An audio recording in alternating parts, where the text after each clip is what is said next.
Bonjour, bienvenue sur Objectif Math. Dans cette vidéo, nous corrigeons l'exercice 18 sur les variables aléatoires définies sur les espaces probabilisés finis.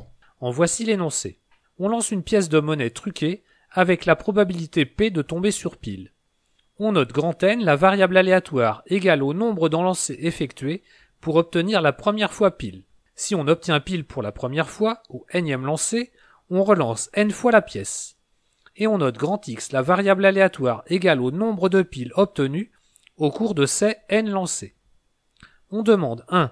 De déterminer la loi de la variable aléatoire grand N, 2. De déterminer la loi du couple de variables aléatoires xn, 3. De montrer que pour tout antinaturel k et pour tout réel x dans l'intervalle -1, 1 ouvert, on a somme pour a variant de k à l'infini de k parmi a fois x puissance a moins k égale à 1 sur 1 moins x exposant k plus 1. 4. De déterminer la loi de la variable aléatoire grand X et 5. De faire quelques simulations avec Python. Question 1. Déterminons la loi de n. L'image de n est manifestement l'ensemble des antinaturels non nuls. Et en notant pour a antinaturel grand T indice a l'événement la pièce est tombée sur pile au a-ième lancé, alors pour tout antinaturel non nul a, l'événement grand N égale a est égal à l'intersection des événements T1 bar, T2 bar, etc. T1 A-1 bar et de T1 A. Les lancers étant indépendants, la probabilité de l'événement grand N égale A est donc égale au produit des probabilités de tous ces événements. On en déduit que la probabilité de l'événement grand N égale A est égale à Q exposant A-1 fois P. Q étant comme d'habitude égal à 1 moins P. On a déjà rencontré ce type de loi dans l'exercice 5. Il s'agit d'une loi géométrique de paramètre P. Je vous renvoie à cet exercice 5 pour le calcul de l'espérance et de la variance qui valent respectivement 1 sur P et Q sur P au carré. Question 2. Déterminons la loi du couple Nx. L'image de ce couple est une partie de n étoile croix n, mais on peut toujours la prendre égale à n étoile croix n, quitte à attribuer des probabilités nulles aux éléments qui ne sont pas dans l'image. Par exemple, le couple 1,2 n'est pas dans l'image. Fixons A, un entier naturel non nul. La variable aléatoire x, sachant que n est égal à a, suit la loi binomiale de paramètres a et p, puisqu'il s'agit du nombre de succès d'une épreuve de Bernoulli répétée a fois. Si k est un entier strictement supérieur à a, la probabilité de l'événement x égale k, sachant que n est égal à a, est donc nulle. Si k est un entier naturel inférieur ou égal à a, alors la probabilité de l'événement x égale k, sachant que n égale a, est égal à k parmi a, facteur de p exposant k, facteur de q exposant a moins k.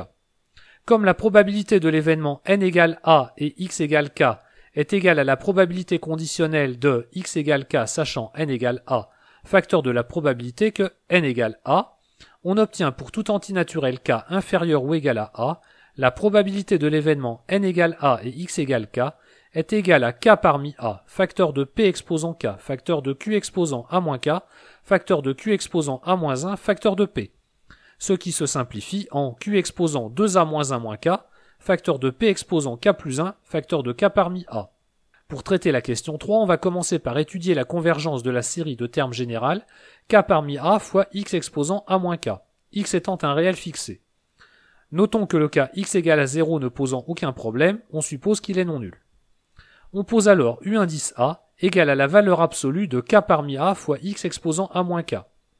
Le quotient u indice a plus 1 divisé par u indice a se simplifie en a plus 1 divisé par a plus 1 moins k fois valeur absolue de x qui tend vers valeur absolue de x quand petit a tend vers plus l'infini. Le critère de d'Alembert permet de conclure que la série est absolument convergente pour tout x réel strictement compris entre -1 et 1. On va maintenant montrer par récurrence la formule demandée. En posant l'hypothèse de récurrence au rang k, pour tout réel x compris strictement entre -1 et 1, la somme pour a variant de k à plus l'infini de k parmi a facteur de x exposant a moins k est égale à 1 sur 1 moins x exposant k plus 1. Pour l'initialisation, on vérifie cette propriété au rang k égale à 0. En fixant un x réel compris entre -1 et 1, la somme pour a variant de 0 à un antinaturel n fixé des x exposant a est une somme géométrique de raison x égale à 1 moins x exposant n plus 1 divisé par 1 moins x. Et en prenant la limite quand n tend vers plus l'infini, on obtient la somme pour a variant de 0 à l'infini des x exposant a est égale à 1 sur 1 moins x. Et sachant que 0 parmi k est égal à 1, on a bien prouvé la propriété de récurrence au rang 0. On passe à l'hérédité. On fixe k un entier naturel et on suppose la propriété de récurrence vraie au rang k. Un résultat sur les séries entières nous garantit que l'on peut dériver cette expression terme à terme. On obtient donc pour tout réel x compris entre -1 et 1 strictement, la somme pour a variant de k plus 1 à l'infini de a-k facteur de k parmi a facteur de x exposant a-k-1 est égal à k plus 1 divisé par 1 moins x exposant k plus 2. En divisant par k plus 1, on obtient cette nouvelle expression. Et il est facile de montrer, en reprenant les expressions des coefficients binomiaux, avec les factoriels, que a-k sur k plus 1 facteur de k parmi a est égal à k plus 1 parmi a. Il n'y a plus qu'à conclure la démonstration par récurrence. Question 4. Déterminons la loi de la variable aléatoire grand X. L'image de x est égale à l'ensemble des entiers naturels, et pour tout entier naturel k, la probabilité de l'événement x égale k est égale à la somme pour a variant dans n étoiles de la probabilité de l'événement n égale a et x égale k. On peut donc faire démarrer la somme à partir de a égale k, car les termes de la somme sont nuls pour a plus petit que k. Commençons par calculer cette somme lorsque k est un entier non nul. La probabilité de l'événement x égale k est égale à la somme pour a variant de k à plus l'infini de la probabilité de l'événement n égale a et x égale k.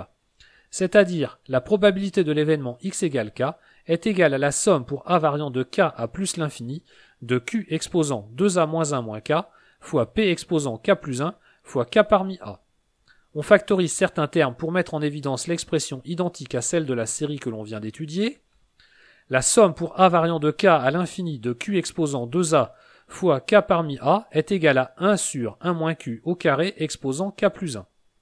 Et finalement, la probabilité de l'événement x égale k est égale à q exposant k moins 1 divisé par 1 plus q exposant k plus 1. Il reste à traiter le cas k égale à 0. La probabilité de l'événement x égale à 0 est égale à la somme pour a variant de 1 à plus l'infini de la probabilité de l'événement n égale a et x égale à 0. Donc égale à la somme pour a variant de 1 à l'infini de q exposant 2a moins 1 fois p. Il s'agit d'une série géométrique et on obtient la probabilité de l'événement x égale à 0 qui est égale à p fois q exposant moins 1 fois q au carré divisé par 1 moins q au carré, ce qui se simplifie en q sur 1 plus q. Il n'y a plus qu'à faire quelques simulations en Python. On commence par écrire un programme effectuant pas à pas les étapes de l'expérience. On charge en mémoire la fonction binomiale du module numpy.random et le module numpy sous l'alias np.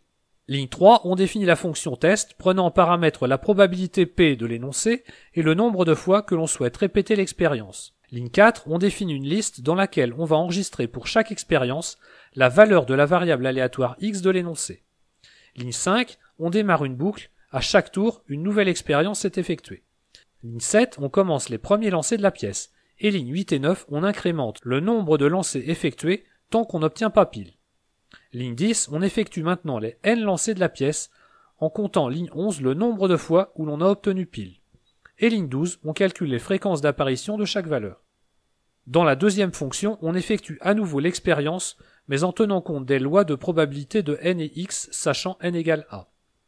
Et enfin, dans le programme loi x, on renvoie les valeurs théoriques de la loi de x. Il n'y a plus qu'à comparer le tout. Les valeurs devraient être voisines lorsqu'on effectue l'expérience un grand nombre de fois. Voilà, cette vidéo est terminée. Vous pouvez me laisser des commentaires et me poser des questions. Vous pouvez maintenant aller suivre la vidéo suivante dans laquelle on corrige l'exercice 19. À bientôt sur Objectif Math.